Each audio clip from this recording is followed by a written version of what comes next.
Here's Papa.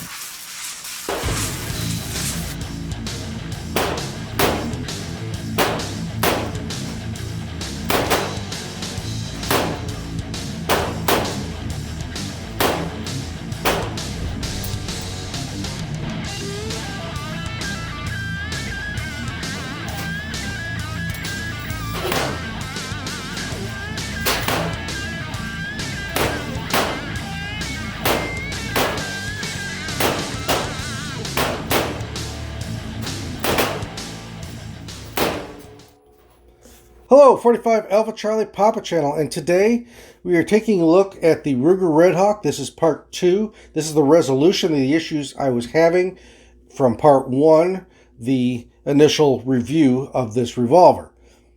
Now, first thing I did, I was having several light strike issues with this, and the first thing I did was I called Ruger, and they sent me the label, and I sent the pistol back to them, and I'm glad I did.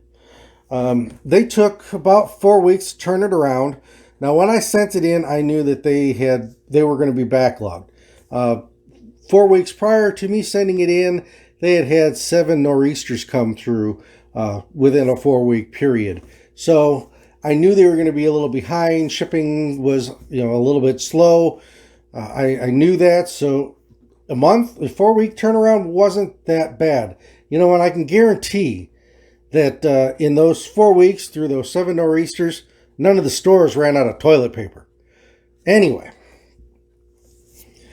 went back to the factory. They went over it. They went over the trigger. They gave it a trigger job. The trigger on this is so much better than it was before I sent it in. They replaced the cylinder on it, and they cleaned up the finish on it. It was a little blotchy from the factory, so they went through and repolished and redid the finish, so it wasn't blotchy like it was before. Took a couple of the little imperfections out of it. So got it back, went to the range, loaded it up with the same ammo I had been using, the same reloads, and I had the same issues. I was still getting several light strikes per cylinder. Was even getting a little bit more light strikes per cylinders on the 45 Colt. So there was still something going on with the revolver. Now I called Ruger again, talked about in-play on it. It's within specs. They said, send it back in. We'll take another look at it. Now, when they had it, they ran, I think, around 18 rounds of ammo through it.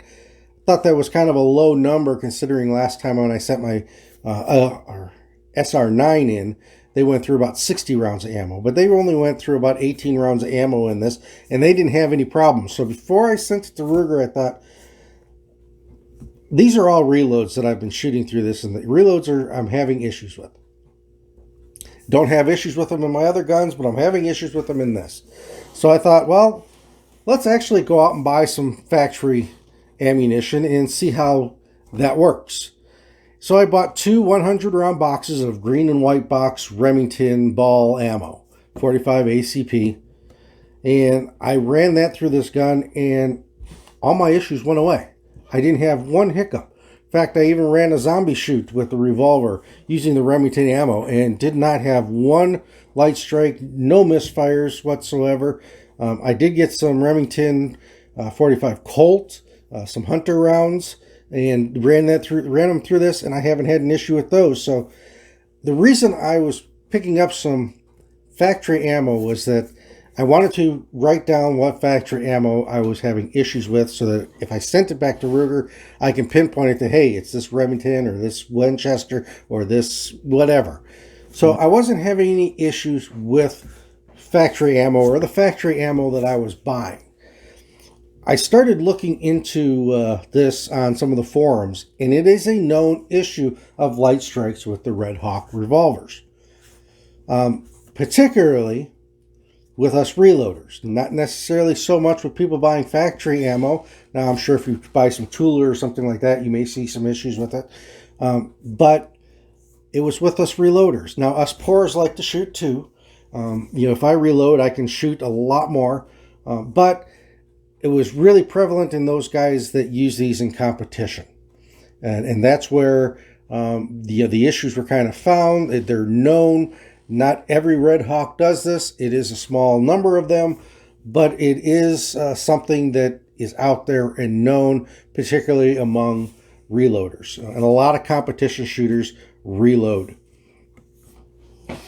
So the first thing I did was start to look at, okay, my components. What primer am I using?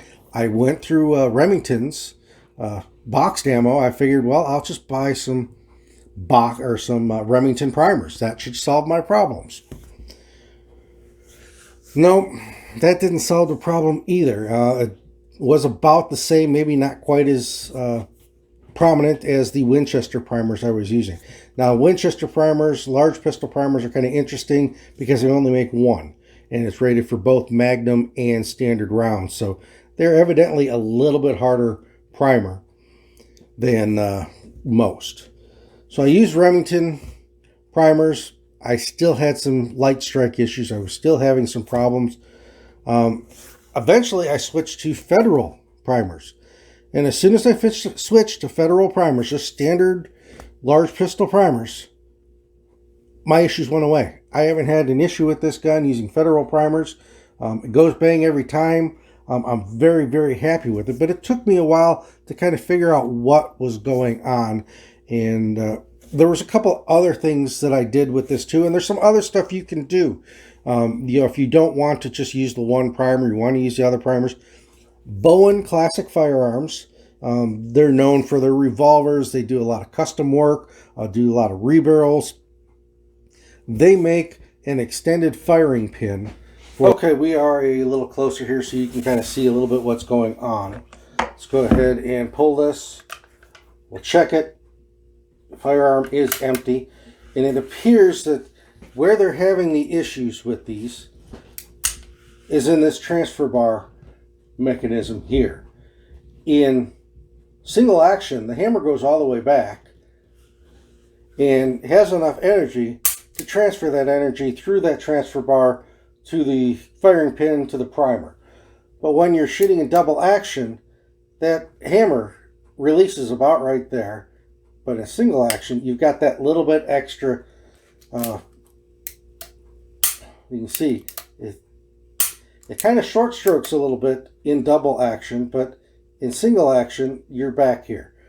So you're losing a little bit of hammer speed and a little bit of power in the hammer in the double action mode.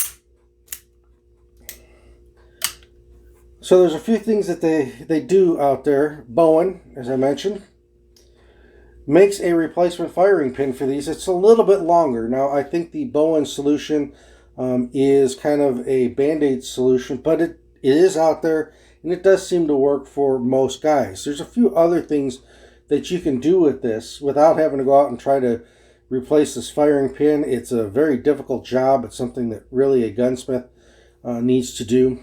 It's not as easy to do. Couple things that I did to this gun is you can take just a hair off the face of the hammer. So that hammer goes down a little bit further into this channel onto the frame. Now, you don't want to go too far, because if you go too far, you can get it to where the trigger won't catch the hammer after it's fired. So you don't want to go too far, just a small little bit. That's going to help help that hammer go a little bit further in there, a little bit more power on the firing pin.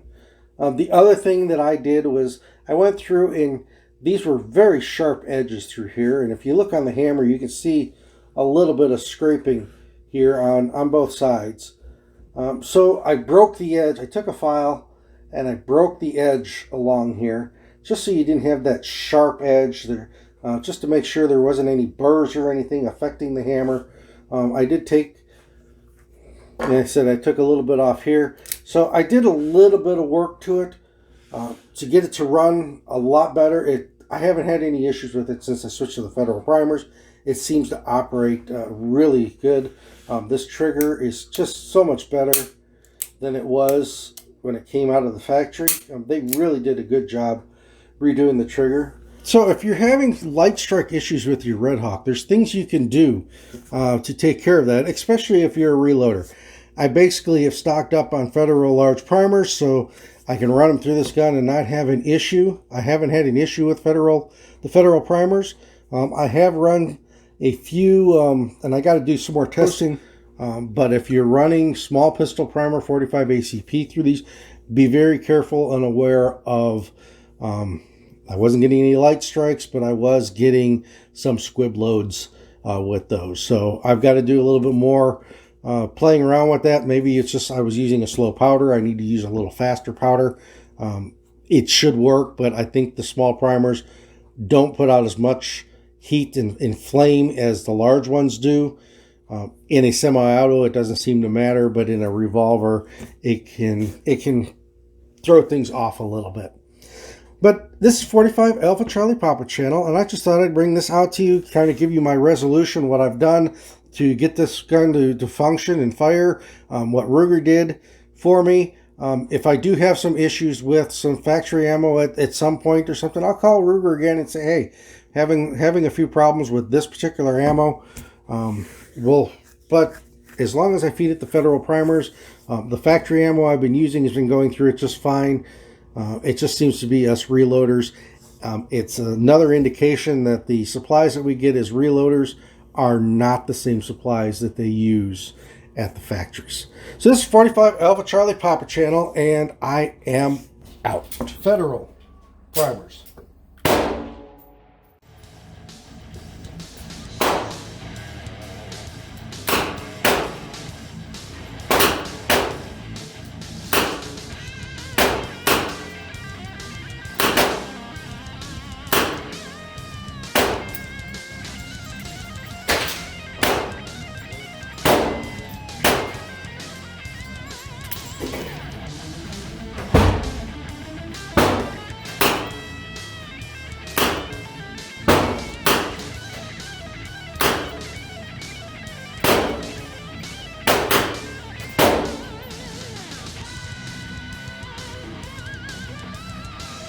Thanks for watching.